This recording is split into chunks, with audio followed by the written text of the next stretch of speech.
গল্পকথন by জ্যোতি চ্যানেলে আজকে শুনবেন হুমায়ুন আহমেদের লেখা একটি উপন্যাস প্রিয়তমেশু। আজ শেষ পর্ব। সব বিখ্যাত লোকেরই কি চেহারা খারাপ থাকে? সর্দার করিমকে দেখে নিশাতের মনটাই খারাপ হয়ে গেল। একজন নিতান্তই বেটে মানুষ কুজো হয়ে চেয়ারে বসে আছে। চোখ দুটি ব্যাঙের চোখের মতো অনেকখানি বের হয়ে এসেছে, চোখের মনি কটা। সবচেয়ে কুৎসিত দৃশ্য হচ্ছে নাকের ভেতরে বড় বড় লোম বের হয়ে আছে। উকিলের গলার স্বর ভরাট হবার কথা। কথা বললেই কোর্টরুমের সবাই যেন গলা শুনতে পারে। এর গলা মোটেও সেরকম নয়, মেয়েদের মতো চিকন গলা, তবে উচ্চারণ অত্যন্ত স্পষ্ট। আপনি ফরহাদ সাহেবের মেয়ে? জি। আপনার বাবা আমাকে টেলিফোন করেছিলেন। আপনি আমাকে তুমি করে বলবেন, আপনি আমার বাবার বয়সী। বাবার বয়সী সব লোকই কি আপনাকে তুমি করে বলে? জি না। তাহলে আমি বলবো কেন? আচ্ছা শুনুন, কাজের কথা আসি। আমি তো রেপ কেস করি না, তবু কাগজপত্র উল্টে পাল্টে দেখেছি, নিতান্তই ভদ্রতার কারণে। শুধু শুধু সময় নষ্ট। রেপ কেস কেন করেন না জানতে পারি? সত্যি সত্যি জানতে চান? চাই।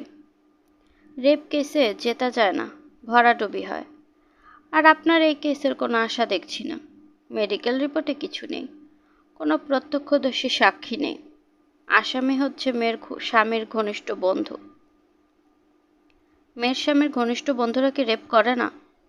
করবে না কেন, করে। তবে অধিকাংশ সময় ব্যাপারটা হয় আপোষে। আপনি কি বলতে চাচ্ছেন? কোর্টে গেলে আপনি বুঝতে পারবেন আমি কি বলছি। এই মামলা তৃতীয় দিনের হিয়ারিংয়ের পরই ডিসমিস। একজন সার্জন যখন জানেন অপারেশন টেবিলই রোগী মারা যাবে, তখন তারা অপারেশন করেন না। এমনও সার্জন আছেন যারা রোগী মারা যাবে জেনেও অপারেশন করেন, সাধ্যমতো চেষ্টা করেন রোগীকে বাঁচাতে। আমি সেরকম কেউ না, আমার মধ্যে বড় বড় আদর্শ নেই। তাছাড়া আমি রেপ ব্যাপারটাকে খুব বড় করে দেখি না। তার মানে? এটা বেশ ক্ষুদ্র ব্যাপার মনে করি। একটা লোককে মারধর করে আপনি তার একটা হাত ভেঙে ফেললেন, এতে আপনার শাস্তি হবে 6 মাসের কারাবাস। অথচ রেপের ক্ষেত্রে একটি মহিলা তার চেয়েও কম শারীরিক যাতনা বোধ করবে, কিন্তু সেখানে শাস্তি হবে যাবজ্জীবন। এটা আনফেয়ার। শারীরিক যাতনাটাই দেখবেন, মানসিক যাতনা দেখবেন না? না, মন ধরাছোঁয়ার বাইরের একটা বস্তু, ওই বস্তুকে আইনের ভেতরে আনা ঠিক না। আপনার কাছে আসে আমার ভুল হয়েছে। আচ্ছা, 1 মিনিটের জন্য আপনি বসুন। নিশাত বসল। তার চোখে পানি এসে গিয়েছিল। সে খুব সাবধানে রুমালে সেই পানি মুছল, যাতে দৃশ্যটি সামনে বসা এই নিম্নমানের মানুষটি না দেখে। দেখে ফেললে খুবই লজ্জার ব্যাপার হবে। এই রোগা কুদর্শন নিম্ন মানসিকতার একটা মানুষ ক্রিমিনাল কেসের প্রবাদতুল্য পুরুষ বিশ্বাস করতে ইচ্ছে করে না, মন খারাপ হয়ে যায়। নিশাত আপনার নাম, তাই না? হ্যাঁ। আপনার বান্ধবীকে নিয়ে আসুন। I will fight for her. মত বদলালেন কেন? আমি কেস নেব না বলায় আপনার চোখে পানি এসে গেল, তাই দেখে মত বদলালাম। আপনি কেস নেবেন না এটা শুনে আমার চোখে পানি এসেনি। রেপ সম্পর্কে আপনার ধারণা জেনে চোখে পানি এসেছে। এটা নিতান্তই একটা ব্যক্তিগত মতামত। আমি তো এই মতামত প্রচার করছি না। যৌনতা ব্যাপারটাকে অন্য সবাই যেভাবে দেখেছে সেভাবে আমি দেখছি না। এটা নিতান্তই তুচ্ছ ব্যাপার, 8-10টা শারীরিক ব্যাপারের চেয়েও আলাদা কিছু না। এর সঙ্গে আপনারা মন যুক্ত করে একে মহামানিত্য করেছেন। আমার কাছে তা আনফেয়ার মনে হয়েছে। আজ এটাকে বিরাট অপরাধ মনে করা হচ্ছে। একদিন হয়তো হবে না, মূল্যবোধ বদলায়। এর সঙ্গে সঙ্গে বদলায় আইন। একসময় শিশুকন্যা জন্মাবার সঙ্গে সঙ্গে তাকে মেরে ফেলা হতো, এটাকে কেউ অপরাধ মনে করতো না। তারপর অপরাধ মনে করতে শুরু করলাম, এখন আবার করছি না। এখন করছি না মানে? ভ্রূণ হত্যা করছি। ঢাকা শহরে অসংখ্য ক্লিনিক যারা এমআরের নামে হত্যাকাণ্ড চালাচ্ছে। পপুলেশন যেহেতু আমাদের একটা বড় সমস্যা, সেহেতু আমরা দেখেও না দেখার ভান করছি। কোনো কোনো দেশে ভ্রূণ হত্যাকে আইনের স্বীকৃতি দেওয়া হয়েছে। সব দেশ নিজের সুবিধা মতো আইন প্রণয়ন করে। আমেরিকার কথা ধরুন, আমেরিকায় জালিয়াতির শাস্তি হচ্ছে যাবজ্জীবন কারাদণ্ড, অথচ পৃথিবীর অন্য সব দেশে এটাকে চতুর্থ শ্রেণীর অপরাধের পর্যায়ে ফেলে, শাস্তি বড়জোর 5 বছর। আপনার বক্তৃতা শুনতে ভালো লাগছে না? চা খান, চা দিতে বলি। চা খেয়ে আপনার বান্ধবীকে নিয়ে আসুন। মহিলা কীরকম শক্ত দেখতে চাই। ক্রস এক্সামিনেশন সহ্য করতে পারবে কি না কে জানে। কেউ পারে না। ও পারবে না, উনিও পারবেন না। পারার কথা না। যাক, সেটা কোনো ব্যাপার না। ট্রায়াল সহ্য করতে না পারাটাই ভালো। জেরার মুখে অজ্ঞান হয়ে পড়ে যায় তাহলে বেশ ভালো হয়। আপনার কথা বুঝলাম না। ব্যাপারটা সবাইকে এফেক্ট করে। সহানুভূতির অনেকটাই মেয়েটা নিজের দিকে টেনে নিয়ে যায়। আসলে কোর্টগুলো চালানো উচিত রোবটদের দিয়ে, যাদের কোনো ইমোশন নেই। পুরোপুরি ন্যায় বিচার মানুষের পক্ষে করা মুশকিল। আচ্ছা, আপনি এখন উঠুন, আমি অন্য কাজ করব। পুষ্প পুরোপুরি হতভম্ব হয়ে তাকিয়ে আছে। এই ব্যাপারটা কি সত্যি সত্যি ঘটছে, না তার অন্যান্য দুঃস্বপ্নের মতো দুঃস্বপ্ন? মিজান বসার ঘরে বসে আছে, চোখে সানগ্লাস, পরনে চকলেট রঙের একটা শার্ট, মাথার চুলগুলো ছোট ছোট করে কাটা, মুখ হাসি হাসি। ভাবি, চিনতে পারছেন? অধমের নাম মিজান। দরজা খোলা ছিল, বিনা অনুমতিতে ঢুকে পড়েছি। নিজ কোনো ক্ষমা করে দিবেন। রকিব বাসায় নেই, ওর সঙ্গে দরকার ছিল। পুষ্প কি বলবে ভেবে পেল না। তার বুক ধকধক করছে, নিঃশ্বাস নিতে কষ্ট হচ্ছে। আবার ওই দিনের মতো হবে নাকি? সে প্রাণপণে নিজেকে সামলাবার চেষ্টা করছে, পারছে না। সে খুব ঘামতে শুরু করেছে। আপনি কি চান? কিছুই চাই না ভাবি, নাথিং। পুলিশ যা যন্ত্রণা করেছে বলার না। কোর্টে হাজির করে আবার পুলিশ রিমান্ডে। ওই ইন্সপেক্টর বিরাট হারামজাদা। এখন অবশ্য ঠান্ডা। পুষ্প মনে মনে লোকটির সাহসের তারিফ করল।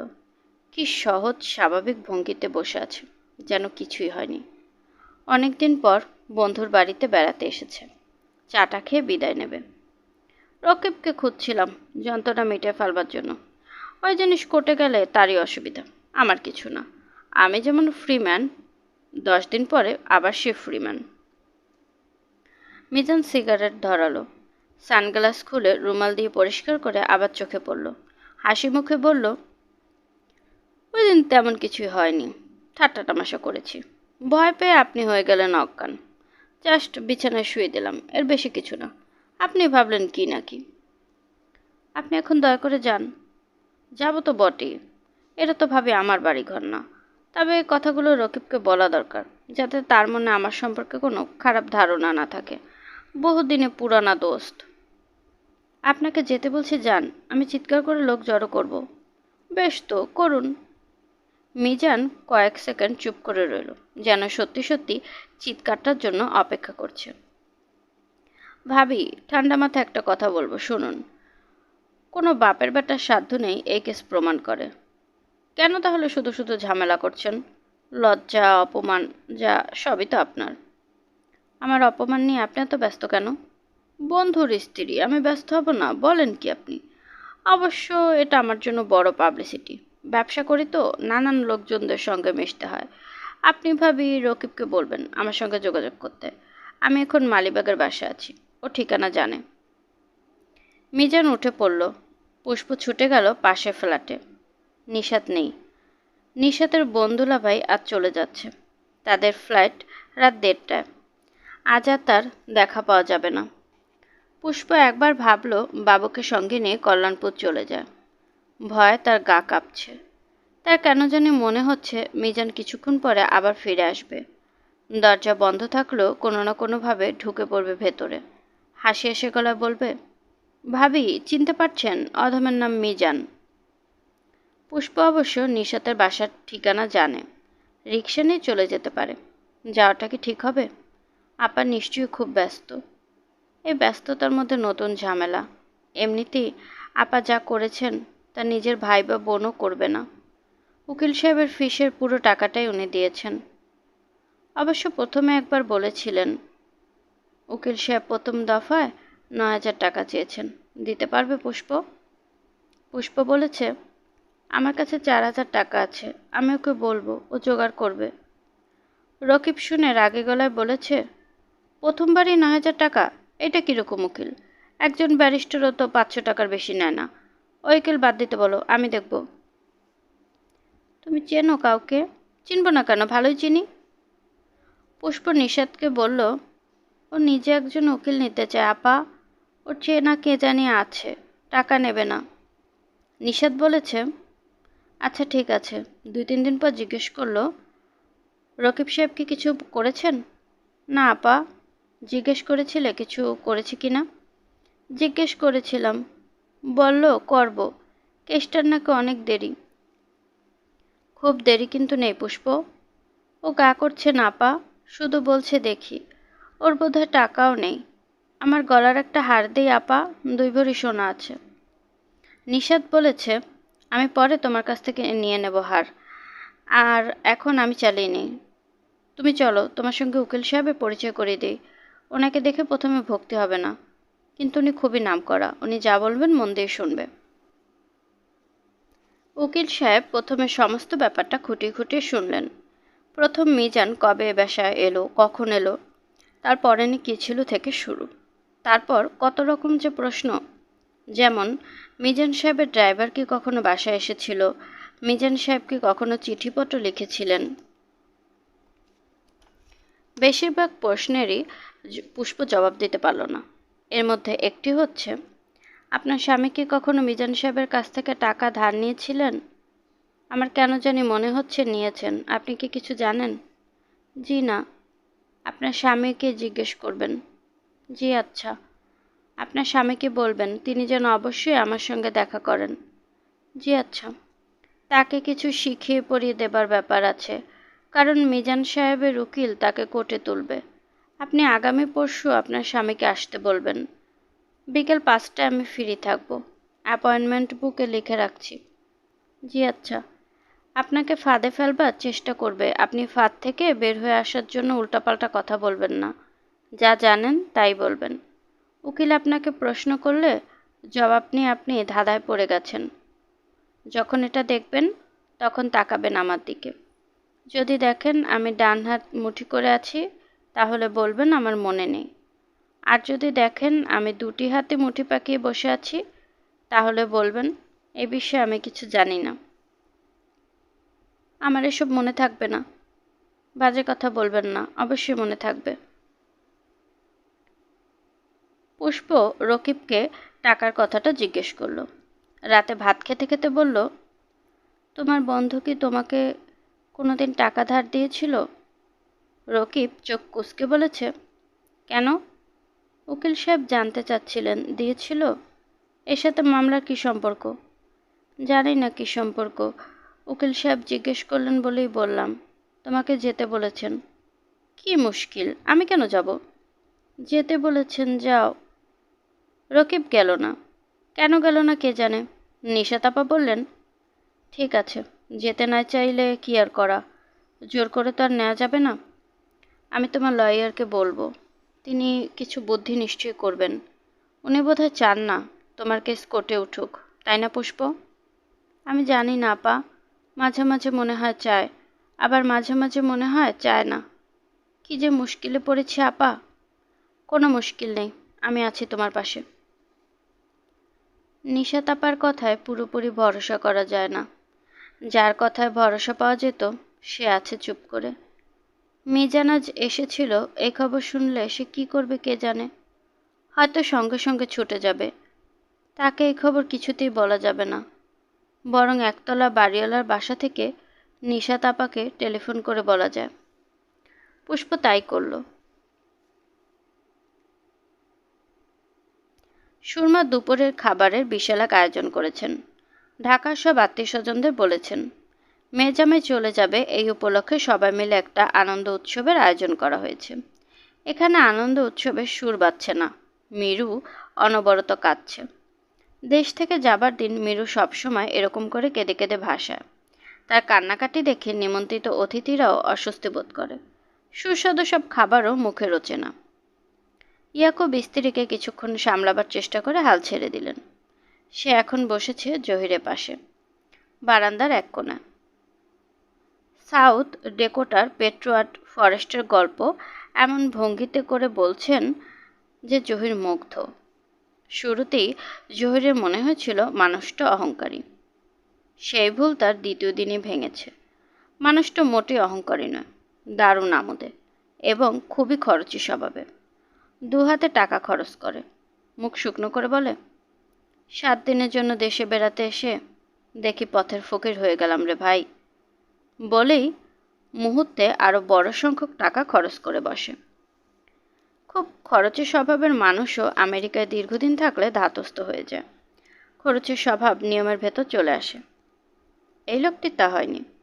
তার খরচের স্বভাবের একটা নমুনা কিছুক্ষণ আগে জহির দেখল এবং তার চমৎকার লাগলো। ব্যাপারটা এইরকম। ইয়াকুব দেশে খরচ করবার জন্য যা ডলার জমেছিল তা পুরোটা সে খরচ করতে পারেনি। 2700 টাকা বেঁচে গিয়েছে। সে এই টাকাটা ফেরত নিতে চায় না। টাকাটা খরচ করবার একটা কায়দাও সে বের করেছে। একটা লটারি করবে। এ বাড়িতে মানুষের মধ্যে লটারি, যার নাম উঠবে সেই পুরো টাকাটা পাবে। সবার খুব উৎসাহ। নাম লেখে একটা ঠোঙায় রাখা হলো। ইয়াকুব বলল, এবারই কাজের লোকদের নাম দেওয়া হয়েছে তো? সুরমা বিস্মিত হয়ে বললেন, সে কি, ওদের নাম কেন? ইয়াকুব হেসে বললেন, ওরাও তো এবারেরই লোক মা, ওরা বাদ থাকবে কেন? ভাগ্যক্রমে ওরা যদি কেউ পায় তো কেমন মজা হয় দেখবেন। ওদের আনন্দটা দেখবার মতো। হলো তাই। মালির নাম উঠে গেল। সে কিছুক্ষণ ব্যাপারটা বুঝতেই পারল না। টাকা হাতে নিয়ে বোকার মতো সবার মুখের দিকে তাকাতে লাগলো। ইয়াকুব বলল, যাও এবার টাকা খরচ করো, লটারিতে জিতলে তোমার নাম উঠেছে। মালি তবুও নড়ে না, ভয়ে ভয়ে অন্যদের মুখের দিকে তাকায়। শেষটায় কেঁদে টেঁদে বিরাট নাটক। এই নাটকটি জহিরের পছন্দ হয়েছে। সে মুগ্ধ। এখনও সে পেট্রোয়াট ফরেস্টের গল্প মুগ্ধ হয়ে শুনছে। ইয়াকুব গল্প বলছে সমস্ত শরীর দিয়ে, হাত নাড়ছে, মাথা নাড়ছে, ভুরু কোঁচকাচ্ছে। পুরো বনটাই অনেক অনেক বছর আগের কোনো এক প্রাকৃতিক কারণে পাথর হয়ে গেছে। অবিশ্বাস্য এবং অকল্পনীয় ব্যাপার। বনের কীটপতঙ্গ সবই পাথর। চোখে না দেখলে তুমি বিশ্বাস করবে না। আপনি নিজে দেখেছেন দুলাভাই? অফকোর্স, $5 করে টিকিট কেটে ঢুকতে হয়। তবে ঢুকবার পর মনে হয় টিকিটের দাম আরও বেশি হওয়া উচিত ছিল। লোকজন আমেরিকা যায়, দেখে ফালতু জিনিস, সিএস টাওয়ার, ডিজনিল্যান্ড। মানুষের তৈরি জিনিস তো সবই এক জায়গায় একই রকমের থাকে। প্রকৃতি এক এক জায়গায় এক এক রকম কাজ করে। গ্র্যান্ড ক্যানিয়নের কথা তোমাকে বলি। 1 মিনিট, সিগারেটের প্যাকেটটা নিয়ে আসি। ইয়াকুব উঠে চলে গেল। ঠিক তখন নিশাত এসে বসল এবং বলল, তুমি কি আমাকে একটু থানায় নিয়ে যাবে? জয় ঠান্ডা গলায় বলল, কেন? পুষ্প টেলিফোন করেছিল। মিজান সম্ভবত জামিনে ছাড়া পেয়েছে। কত বড় সাহস! দেখা করতে এসেছো পুষ্পের সঙ্গে। তার জন্য তুমি থানায় গিয়ে কী করবে? জানবো ব্যাপারটা কি। নন বেইলেবল ওয়ারেন্টে যে গ্রেফতার হয় সে ছাড়া পায় কিভাবে সেটা জিজ্ঞেস করব। থানায় টেলিফোন করেছিলাম, শুধু এঙ্গেজ পাচ্ছি।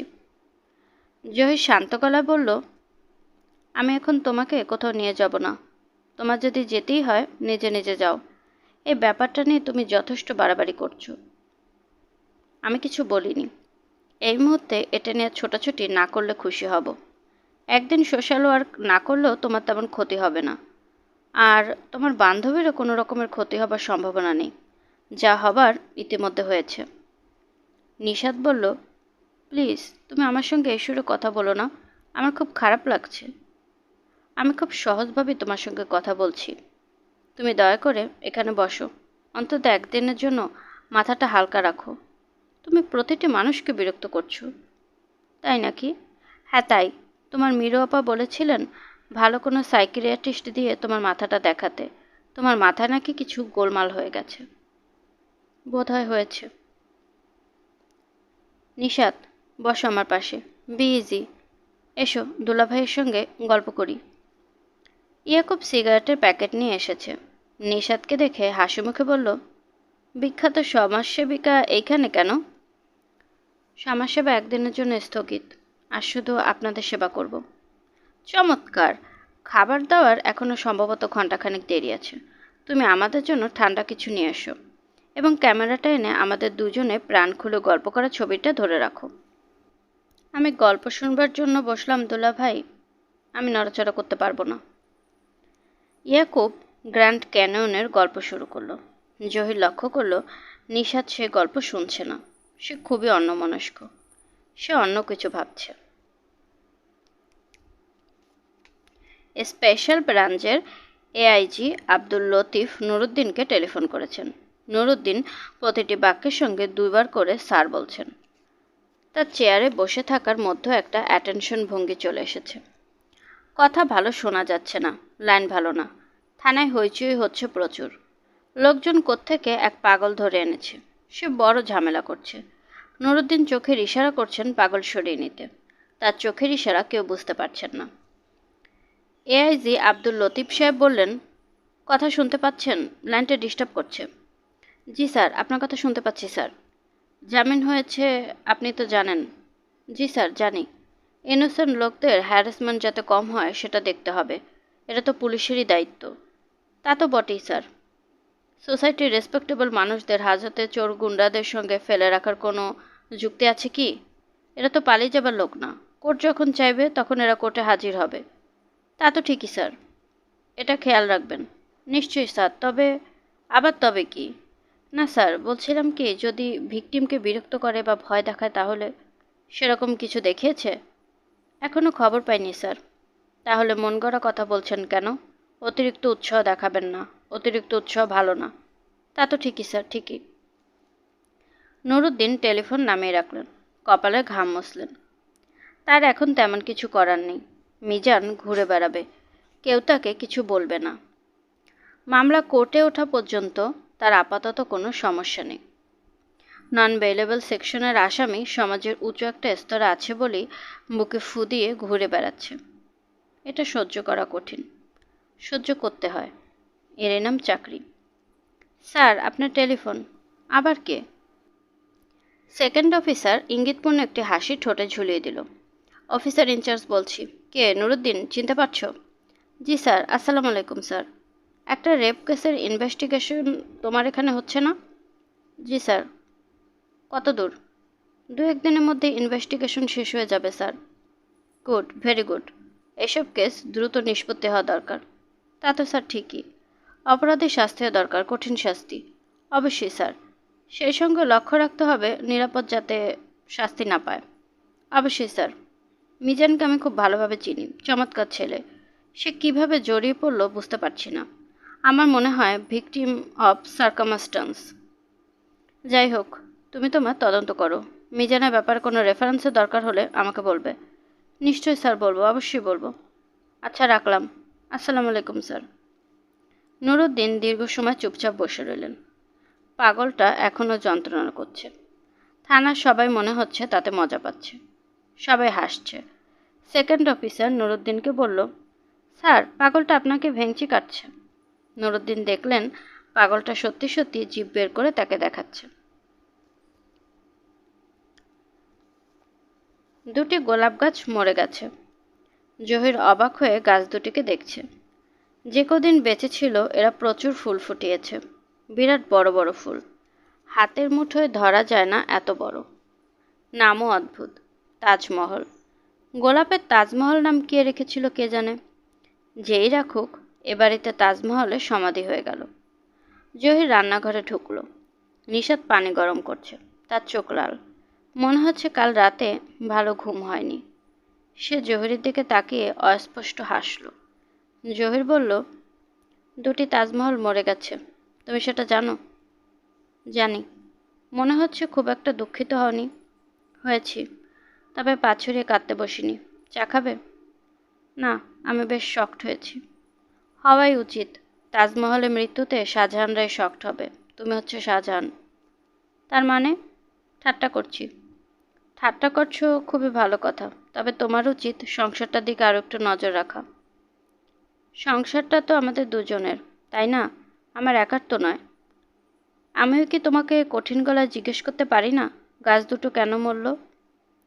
জহির অবাক হয়ে বলল, তুমি কি আমার সঙ্গে ঝগড়া করতে চাচ্ছ? মোটেই না, তুমি আমার প্রিয়তম মানুষ, তোমার সঙ্গে ঝগড়া করব কেন? আমার মনে হয় কিছু একটা হয়েছে তোমার, সেটা কি? আমার ঘুম হচ্ছে না, সারা রাত প্রায় জেগে কাটাই। আমাকে কিছু ঘুমের ওষুধ এনে দেবে? ঘুম হচ্ছে না কেন? সোমবার কেস কোর্টে উঠছে, সেই দুশ্চিন্তাতেই বোধ হয়। তোমার কিসে দুশ্চিন্তা? সেটাও তো বুঝতে পারছি না। গত দুরাত আমি 1 সেকেন্ডের জন্য চোখের পাতা ফেলতে পারিনি। কেস শেষ না হওয়া পর্যন্ত আমি বোধহয় ঘুমোতে পারবো না। জহির অবাক হয়ে তাকিয়ে রইল। নিশাত বলল, তুমি কি আমার একটা অনুরোধ রাখবে? কোর্টে আমার পাশে বসে থাকবে? তোমার কোর্টে যাবার কি আর দরকার আছে? যা করবার সবই তো করেছো। নিশাত ছোট্ট নিঃশ্বাস ফেলে বলল, থাক, তোমাকে যেতে হবে না। অন্য একটা অনুরোধ করলাম, কিছু মনে করো না। পুষ্পকে কাঠগড়ায় ডাকা হয়েছে, শপথ নেওয়ানো হবে। মিজানের পক্ষের উকিল ক্রস এক্সামিনেশন শুরু করবে। আদালতে চাঞ্চল্যকর অবস্থা। এই জাতীয় কেসের ক্রস এক্সামিনেশন সাধারণত খুব মজার হয়ে থাকে। পুষ্পের ভেতর একটা দিশেহারা ভাব দেখা যাচ্ছে। সে বারবার নিশাতের দিকে তাকাচ্ছে। জহির বসে আছে নিশাতের পাশে। সে 7 দিনের ছুটি নিয়েছে। বিচার চলাকালীন সে তার স্ত্রীর সঙ্গেই থাকবে। নিশাতের শরীর অসম্ভব খারাপ করেছে। মনে হচ্ছে চোখ বন্ধ করে এক্ষুনি সে এলিয়ে পড়বে। জহির ফিসফিস করে বলল, খুব খারাপ লাগছে? নিশাত বলল, না, শুধু পানির পিপাসা হচ্ছে। চলো পানি খেয়ে আসা যাক। না, আমি যাব না। মাথার উপরে একটা ফ্যান আছে। কিছুক্ষণ পর পর ঘটাং ঘটাং শব্দ হচ্ছে।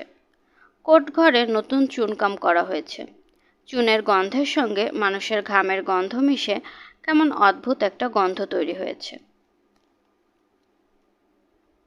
সর্দার এ করিম চোখ বন্ধ করে বসে আছেন।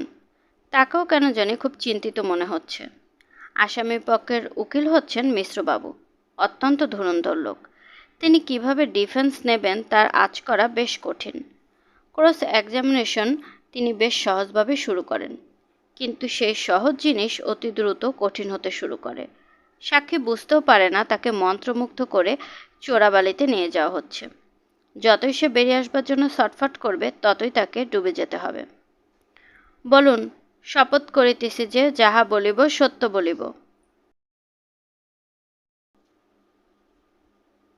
তারপরই তার বক্তব্য তাকে বলতে বলা হলো।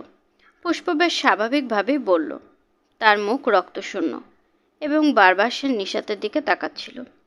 এছাড়া চোখের মুখ পড়ার মতো কিছু তার আচরণে ছিল না। দুবার তার কথার মাঝখানে কোর্টে বড় রকমের গঞ্জন উঠল। জজ সাহেবকে হাতুড়ি পিটিয়ে বলতে হলো, অর্ডার, অর্ডার।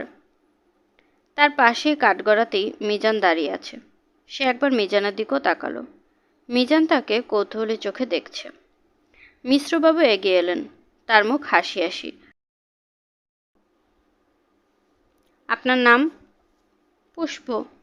এটা তো আপনার ডাকনাম। ভালো নাম বলুন। নাকি আপনি চান আমরা সবাই আপনাকে ডাকনামে চিনি? আদালতে ছোট্ট একটা হাসির গুঞ্জন উঠল। পুষ্প বলল, আমার ভালো নাম রোকেয়া। আপনার স্বামীর নাম হচ্ছে রকিব আহমেদ, তাই না? জি। সাধারণত স্বামীর পদবি মেয়েরা ব্যবহার করে থাকেন। যেমন আপনার হতো রোকেয়া আহমেদ। আপনি তা করছেন না। বাবার নামটাই আপনার বহাল আছে। এর কারণ কি? পুষ্প জবাব দিল না। মিশ্রবাবু জবাবের জন্য তেমন অপেক্ষাও করলেন না। দ্রুত অন্য প্রশ্নে চলে গেলেন। আপনার স্বামীর নাম ব্যবহার করতে চান না, তার কারণ সম্ভবত স্বামীর সঙ্গে আপনার সম্পর্ক ভালো নয়। সম্পর্ক ভালো? আপনার স্বামী কি কোর্টে উপস্থিত আছেন? জি না।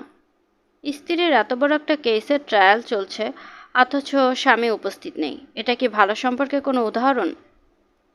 কোর্টে বড় রকমের হাসির শব্দ উঠল। পুষ্প অসহায়ভাবে নিশাতের দিকে তাকিয়ে রইল। তারপরই সহজ গলা বলল,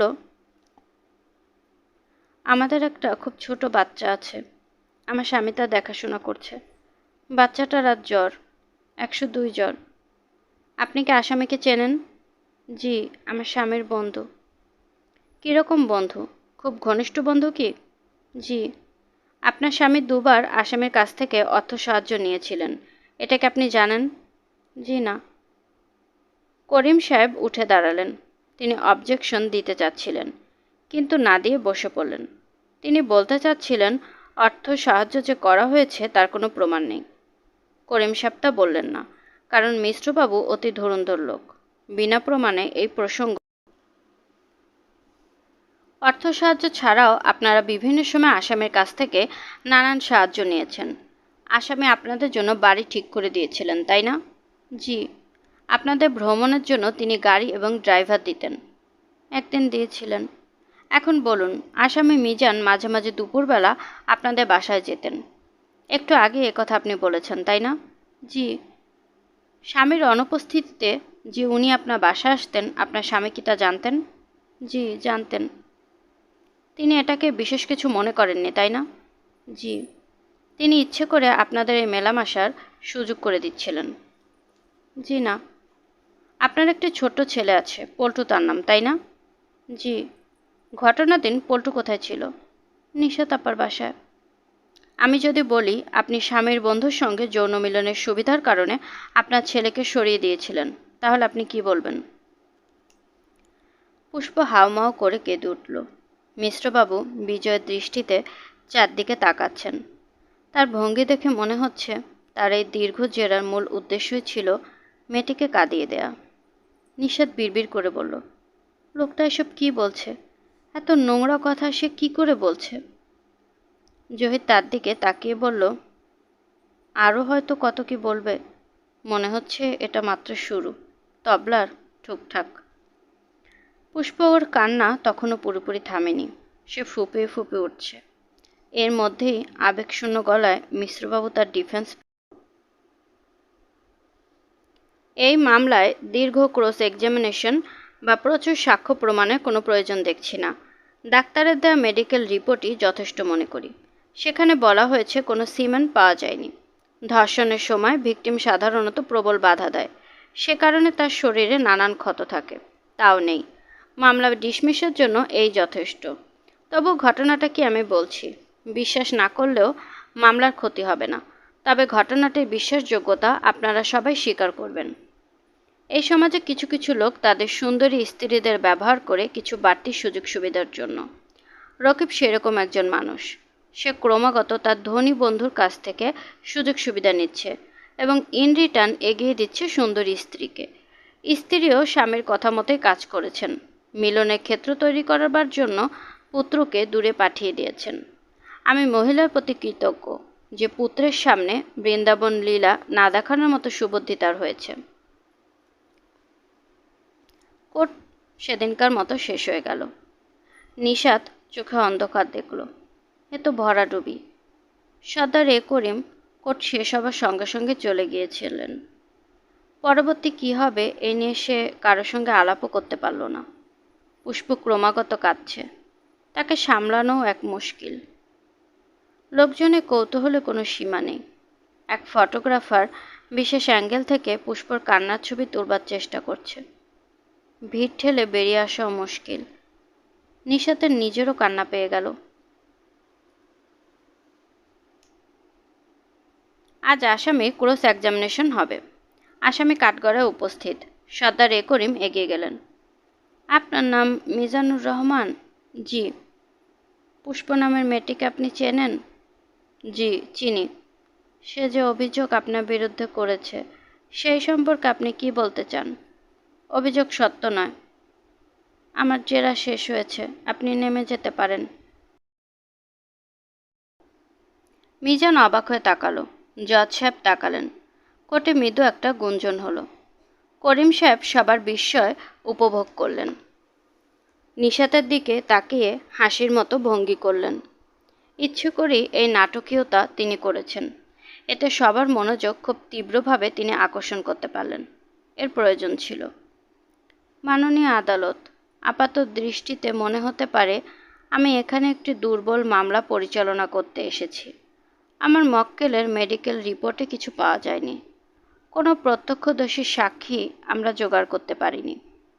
আপনাদের অবগতির জন্য জানাচ্ছি, এদেশে ধর্ষিতা মেয়েদের মেডিকেল রিপোর্টে কখনো কিছু পাওয়া যায় না।